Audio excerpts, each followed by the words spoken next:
السلام علیکم ورحمۃ اللہ وبرکاتہ۔ اگر آپ کو میری آواز کلیئر آ رہی ہے تو please type 1 in the chat box. الحمد للہ۔ آج ہم نور علی نور کے لیسن نمبر 3 کے ساتھ حاضر ہیں، اور سب سے پہلے دعا پڑھ لیتے ہیں، اس کے بعد پھر شروع کرتے ہیں۔ رب اشرح لی صدری ویسر لی امری واحلل عقدۃ من لسانی یفقہوا قولی۔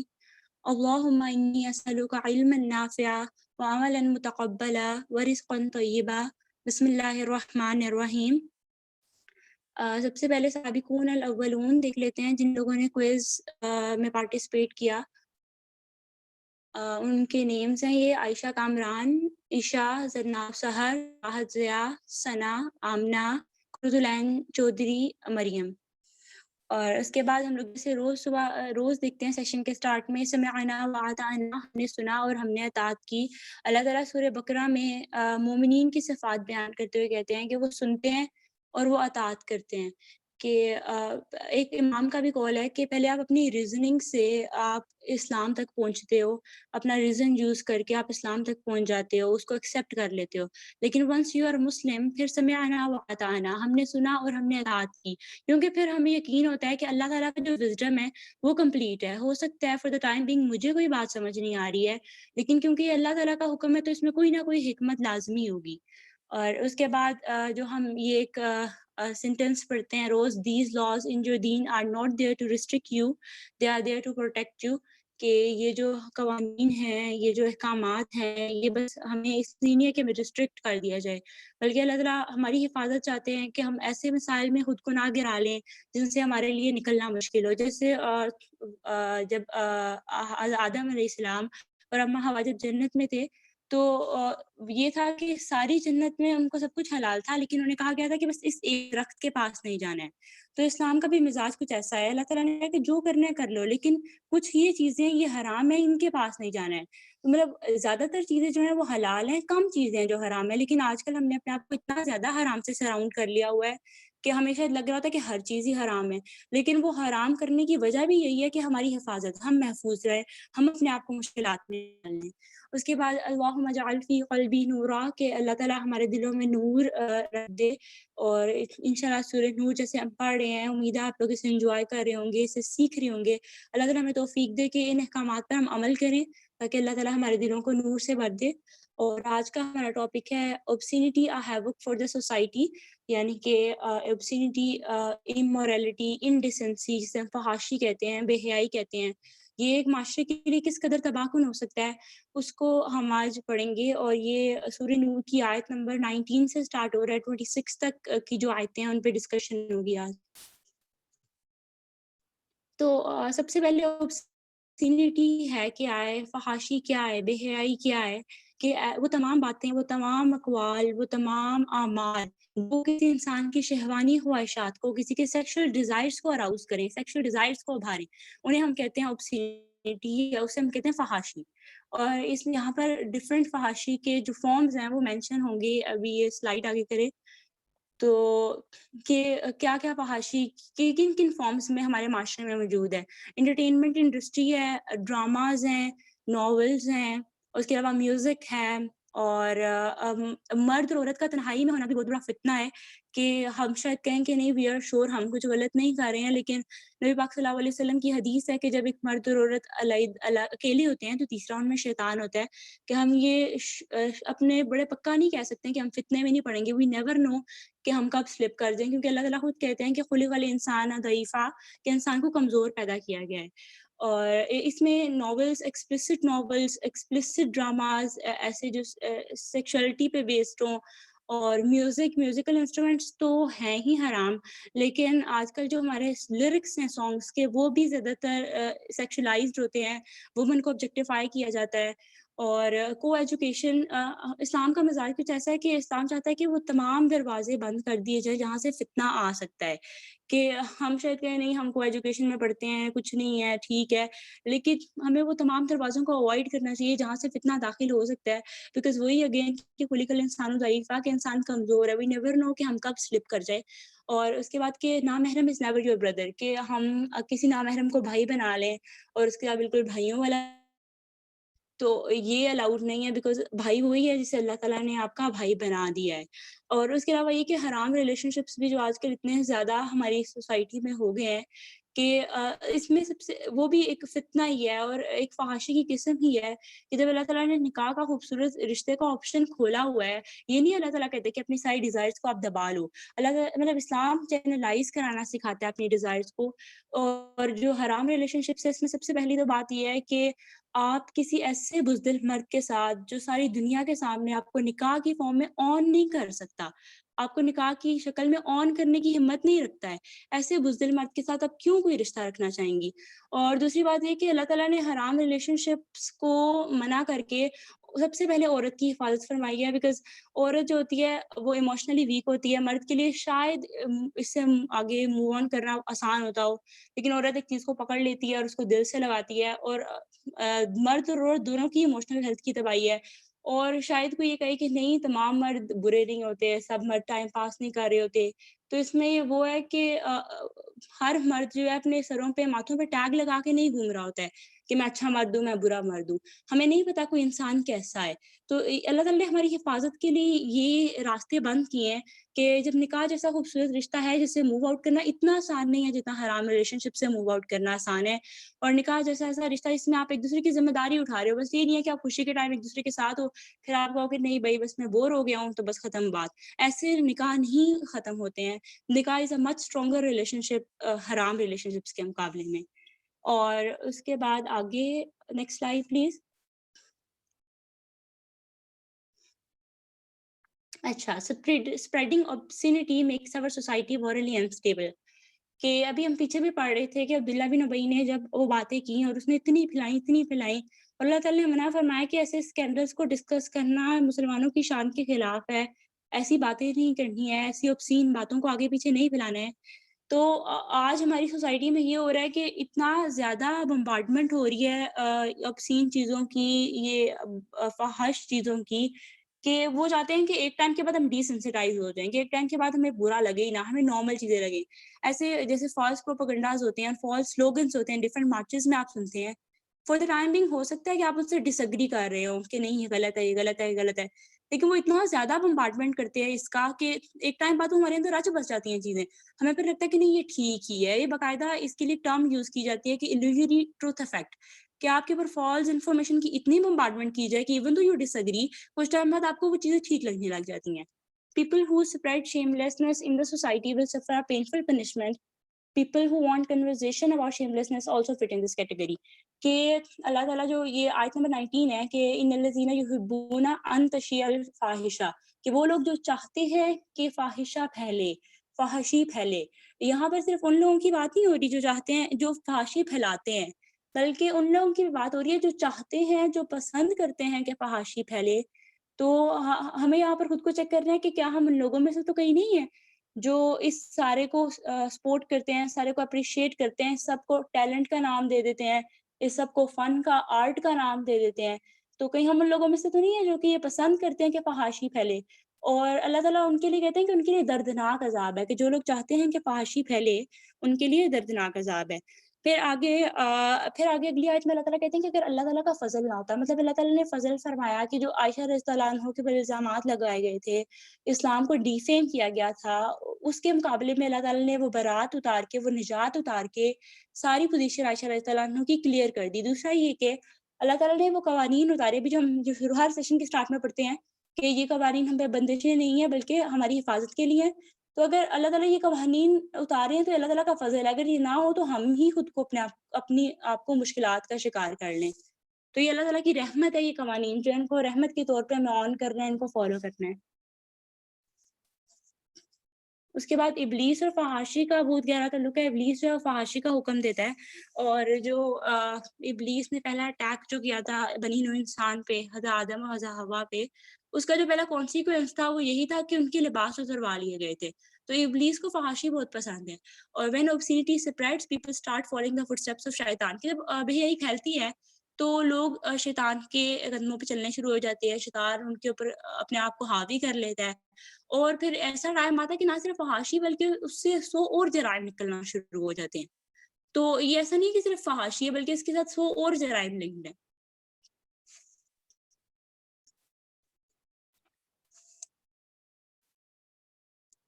اس کے بعد شیطان calls you to فحاشی، شیطان فحاشی کا حکم دیتا ہے، منکر کا حکم دیتا ہے، وہ وسوسہ ڈالتا ہے. وسوسہ کی سب سے بڑی نشانی ہی یہ ہے کہ وہ بار بار آتا ہے، آپ کو بار بار ایک چیز کی طرف اراؤز کرے گا، بلائے گا، ابھارے گا.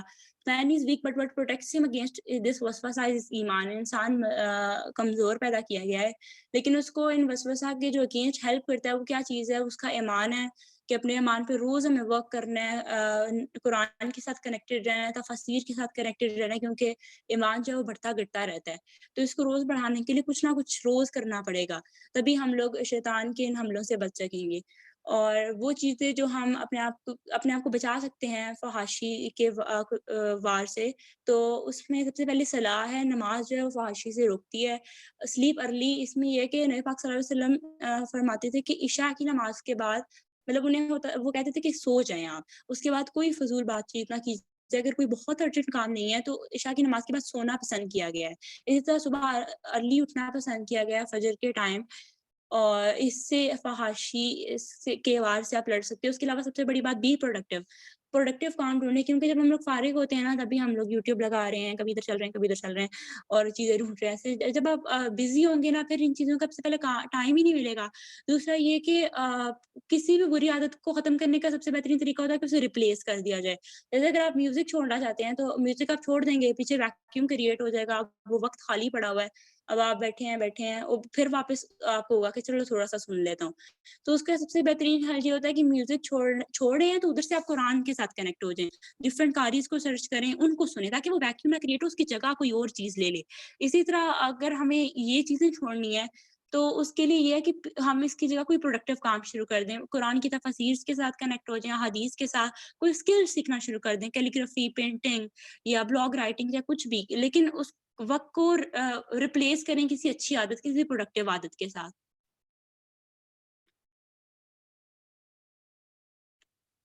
اس کے بعد ہے obscenity destroys the family unit، کہ جو بے حیائی ہے اس سے صرف ایک شخص بے حیائی کر رہا ہے تو اس کا اثر صرف اس پہ نہیں رہتا ہے. جیسے ہم رہتے ہیں، انسان معاشرتی حیوان ہے، اس کے ہر ایکٹ کا اثر دوسرے پہ پڑتا ہے. ہم یہ نہیں کہہ سکتے مائی لائف مائی رولس، کیونکہ ایسا نہیں ہوتا ہے. آپ جو کرتے ہو آپ کے سرکل پہ افیکٹ پڑتا ہے، پھر آپ اپنے دوستوں کو افیکٹ کر رہے ہو تو ان کے سرکل پہ آگے افیکٹ پڑے گا. مطلب ایک ریپل افیکٹ کریٹ ہو رہا ہوتا ہے آپ کے ہر عمل سے. ہم یہ نہیں کہہ سکتے میری زندگی میں جو مرضی کرو، بیکاز آپ کے ہر عمل سے دوسرا افیکٹ ہو رہا ہے. تو اس میں یہ ہے کہ جب مرد و خواتین obscene کاموں میں لگ جاتے ہیں، بے حیائی میں پڑ جاتے ہیں، اگر شوہر بیوی ایک دوسرے کے لوئل نہیں ہے، وہ غلط کاموں میں پڑ گئے ہیں، نہ صرف ان کی آپس کی شادی خراب ہو رہی ہے بلکہ جو جنریشن ریز کر رہے ہیں ان کو وہ تباہ کر رہے ہیں، ان بچے کتنے افیکٹ ہو رہے ہیں.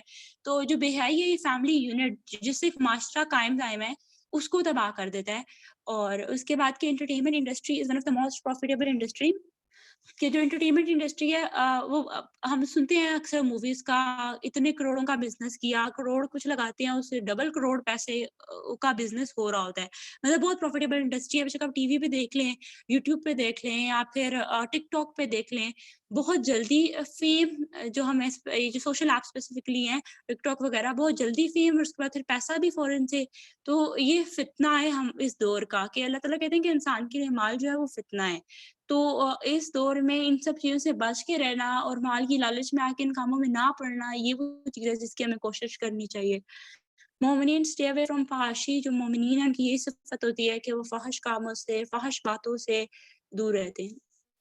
اگلی سلائڈ پلیز. اللہ ریفرنس ٹو ابوبکر رضی اللہ عنہ. اچھا، پھر آگے جو آیات آ رہی ہے نا، وہ پیچھے جو چل رہا تھا واقعہ اسی کی کنٹینیوشن ہے. کہ ہمیں پتہ ہے کہ عائشہ رضی اللہ عنہ پہ الزام لگانے میں سے ایک جو تھے وہ مصطح بن اثاثہ تھے، جو کہ حضرت ابوبکر رضی اللہ عنہ کی خالہ کے بیٹے تھے، اور وہ ہجرت کر کے آئے تھے. اور ابوبکر رضی اللہ عنہ ان کی فائنینشیل ایڈ کر رہے تھے، ان کی مالی مدد کر رہے تھے. تو جب ابوبکر رضی اللہ عنہ کو پتہ چلا کہ اچھا یہ عائشہ رضی اللہ عنہ کے بارے میں اس نے بھی ایسی باتیں کی ہیں، تو ایون تو یہ بہت بڑا ایونٹ تھا ابوبکر رضی اللہ عنہ کے لیے، اتنی بڑی بات تھی کہ میری بیٹی کا نام خراب کر رہا ہے. اس کے علاوہ نبی پاک صلی اللہ علیہ وسلم کی وائف کا نام خراب کر رہا ہے، مدر آف بلیورز تھی وہ، ان کا مطلب امت کا وہ فخر تھی، ان کا وہ نام خراب کر رہا ہے. اس کے باوجود ابوبکر رضی اللہ عنہ نے جو سب سے لیسٹ کام وہ کر سکتے تھے انہوں نے وہی کیا، کوئی بڑا اسٹیپ نہیں اٹھایا، لیکن انہوں نے ان کی فائنینشیل ایڈ روک دی.